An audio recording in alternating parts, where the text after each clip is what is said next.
Well, hello there, everybody. 'Tis I, Photo Dave. And if this is your first time on the channel, Toypixx is all about taking great action figure photography. So the hope is that the channel helps you, and frankly, it also helps me. What that entails, of course, are in fact great action figures. It's great lighting equipment. It's photo equipment. It's tips and tutorials to help you get better at your action figure photography and the like. So if that sounds like your kind of thing, your kind of jam, the kind of thing you dig, don't forget to hit subscribe. And from there, here's today's topic. I'm talking about one of my absolute favorite lines to photograph, the G.I. Joe classified line. So hey, let's roll that intro.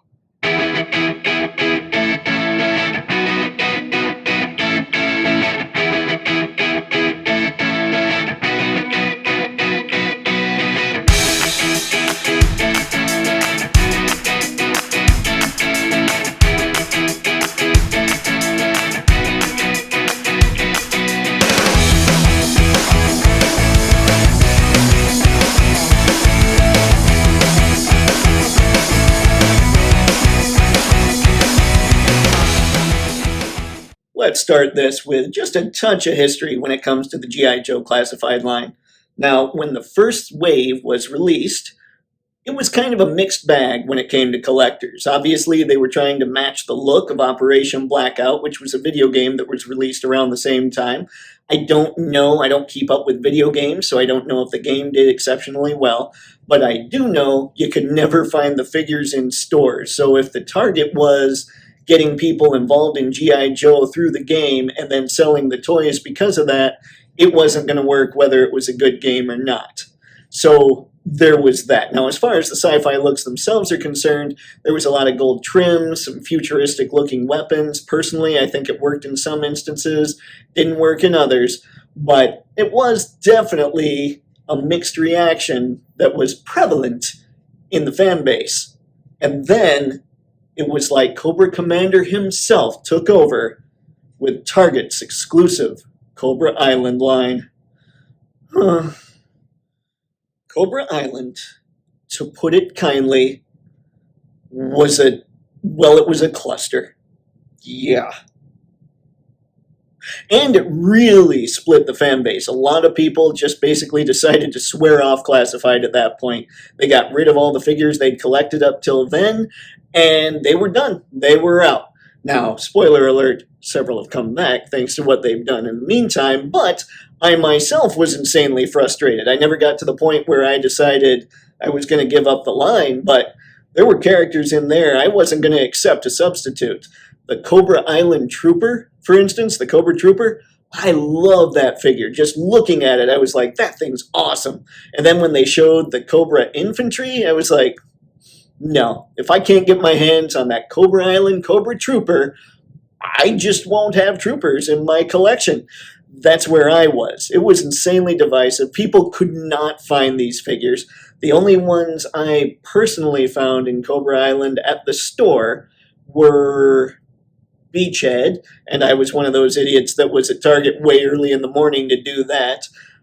Family found Firefly. Let's see, I checked Pop Finder at the exact right moment and found a Baroness. I mean, it was a mess. I never found Major Blood or Firefly myself or any Cobra Troopers, any Vipers, any of that stuff at all. And no one I know did either when I was calling around saying, hey man, keep an eye out for this, will you? Which of course made me the weirdo in my crew.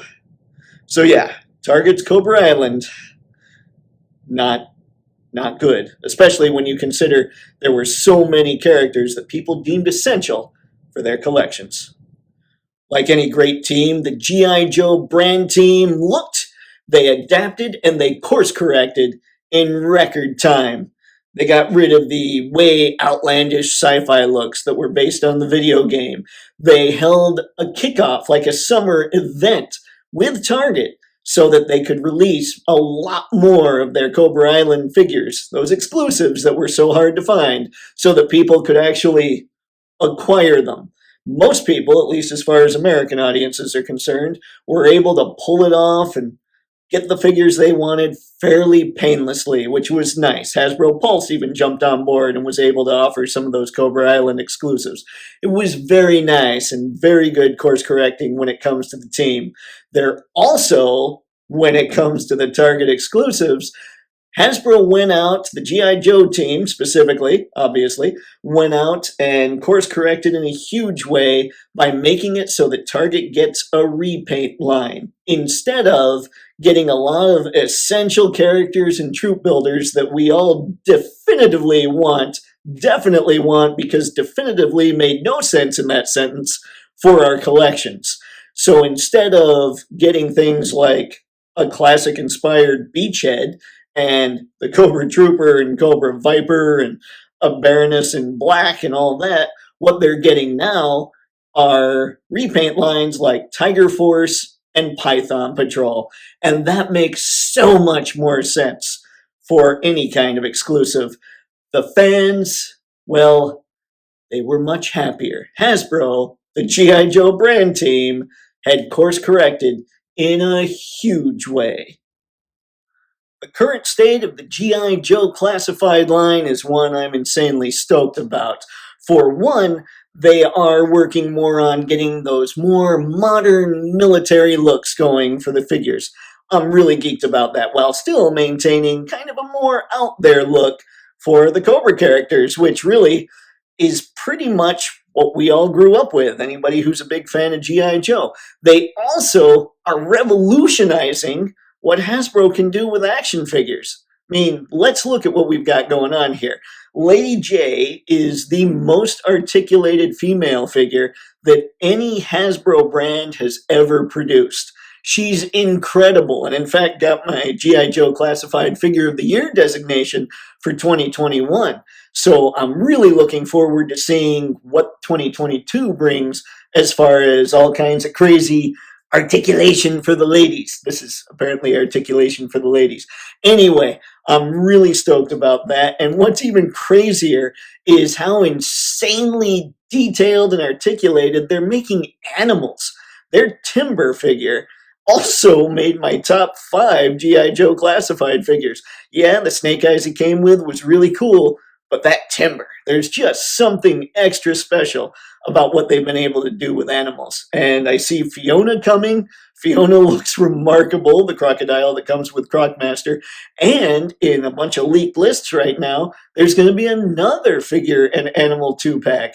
And man, if they treat that with the same respect they're treating figures like Timber and Fiona with, the sky's the limit on how cool every single aspect of G.I. Joe Classified can possibly be. Now, clearly, I'm an action figure photographer, and in a perfect world, the following things would be standard with every G.I. Joe: fists and open hands. That's it. Perfect world. That's all I would add. I think these guys are killing it. I love what the team's doing. But because I like taking pictures and because I like expression and because I like a lot of action scenes and all that, it would be nice if they could hold their gun and then have the flat hand holding the end of it. And it would be nice if we could just throw a few punches Cobra's way. Or if a few Cobras could throw some punches Duke's way. Yes, specifically Duke's way. Also, in a perfect world, well, everyone on the Hasbro G.I. Joe Classified team would stay there in perpetuity.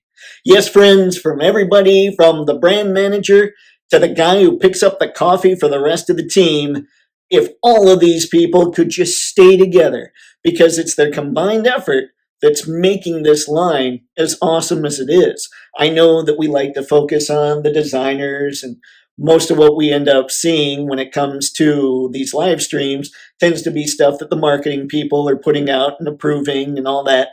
But it's everybody. It's the whole team putting this stuff together. And right now, the whole team for G.I. Joe Classified is firing on all cylinders. And I know that it's a completely unrealistic hope, but it would be nice if everybody just stayed put for a few years to really get this line crushing it.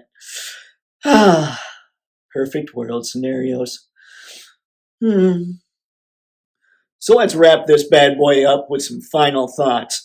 One thing I've thought about are repaints when it comes to G.I. Joe. And let's be honest, folks, repaints are part of what made G.I. Joe big way back when. They shared parts like mad. They were just flat out repainted. They're owned by Hasbro. G.I. Joe Classified gets to play by a whole different set of rules than other Hasbro collectible lines. They just do. It's not fair, but hey, that's rule number 2. Nothing's fair. So I'm okay with it. I'm okay with repainting a few things here and there. I'm okay with just shameless repaints of going from the Duke to Tiger Force Duke or whatever they end up doing that way. Doesn't mean I have to buy it, and you have to keep that in mind for yourselves.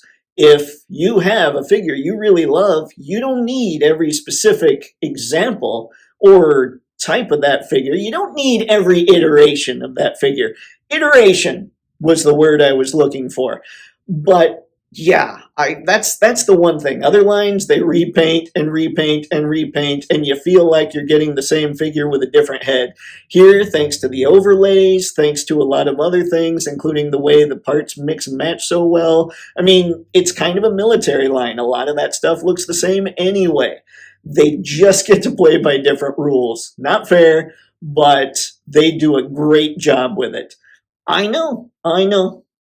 It's craziness. Another thought I've had, for me personally, and I know this isn't the same for everybody, retro's fine. I like a lot of retro looks. That's great. If you ever come out with a retro Flint with like short sleeves or rolled up sleeves, I'll buy the crap out of that dude. But I'm more excited about more modernized takes on figures.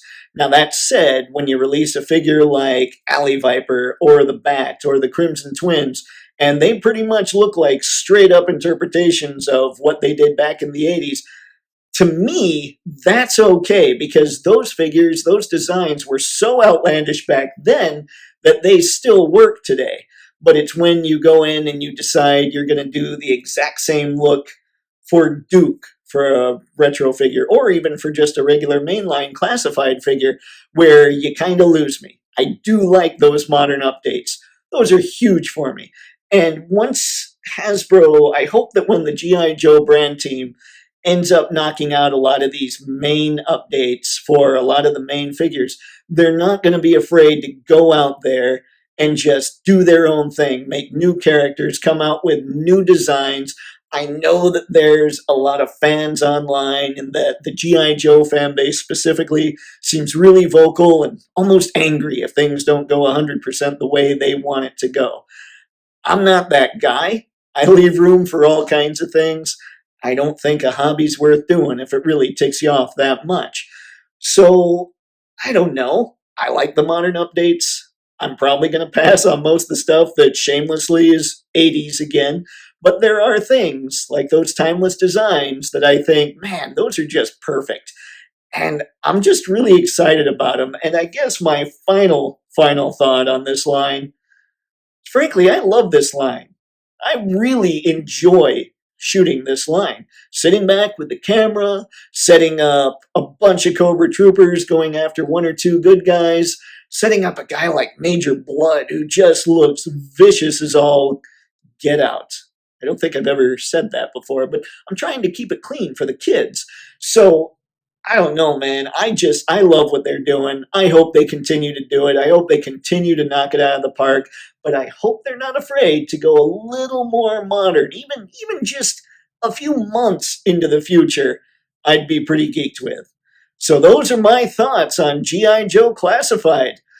Leave your thoughts in the comments below. And don't forget to like, comment, which I just told you to do. Again, redundancy, yay, me. And subscribe because, well, it's fun to sit here and talk to you guys about this stuff. And I'm sure on your end it's hilarious to sit here and watch me really flub up as I'm trying to speak. So that's all I got for this time, folks. Everybody have fun, and as always, happy snapping. See ya.